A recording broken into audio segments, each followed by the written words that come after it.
Azərbaycanda yox, ümumiyyətlə, ümumdünya səviyyəsində mənim əsas bütün elmi işlərim skalyozlar barədə olubdur. Demək olar ki, onurğa xəstəlikləri barədə 11 kitab yazmışam. 11 kitab? Hə. 11 kitab. Təsəvvür eləyin ki, tibb institutunu 85-ci ildə qutarsam da, mən o vaxtda təyinat deyilən bir var idi, təyinat. Mənim təyinatım anatomiya kafedrasına verilsə də, mən həkim olacağım düşüncəsi ilə mən ayrıldım və təyinatımı başqa yerə verdilər.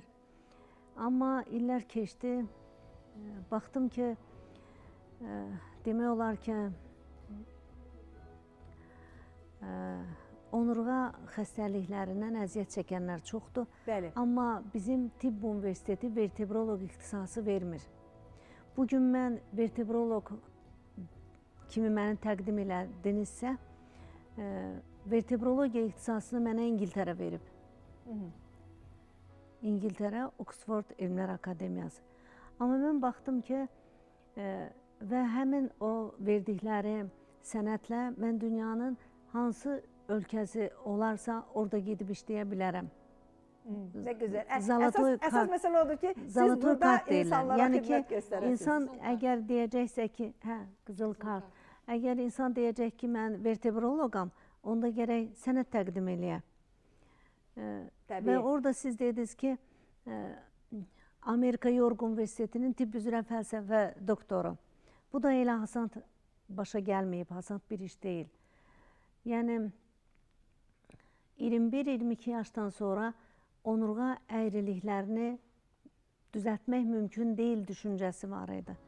Azərbaycanda nə qədər klinikaya gələn insanların hamısı deyirdi ki, doktor, bizə deyiblər axı düzəlməz. Məsələn, 21 yaşdan sonra kürəkdə deyək ki, 27 yaş, 30 yaş, 35 yaş, osteoporoz yaşına qədər mən... Osteoporoz yaşı hansı yaşdır? Osteoporoz yaşı 40 yaşdan sonra sümük hüceyrəsinin yaranması və dağılması, balans pozulur.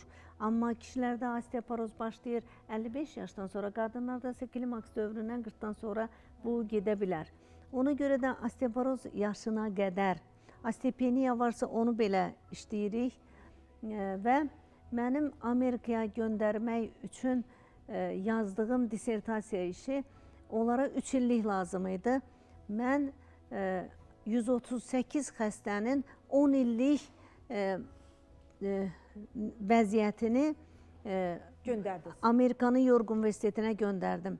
Və 3 ilə mən Amerikanın York Universitetində müdafiə elədim və Amerikanın York Universitetinin PhD-sini qazandım.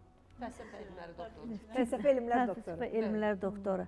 Sonra mən özüm olmadan belə İsrail, Almaniya, mən 5 dəfə Münxenə, Almaniyaya getmişəm ki, mən orada Ketrin Şurotu Azərbaycana gətirə bilim. Və bunun hamısı da əziyyət hesabına, necə deyim...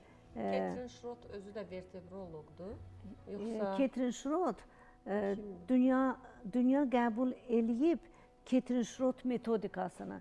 Dünya qəbul eləyib. O metod artıq Azərbaycanda istifadə olunur, düzdür? Həmən Ketrin Şurot metodunu Azərbaycana gətirməklə yaraşı, həm də onu təlim eləyən təlimçini də Azərbaycana gətirdim.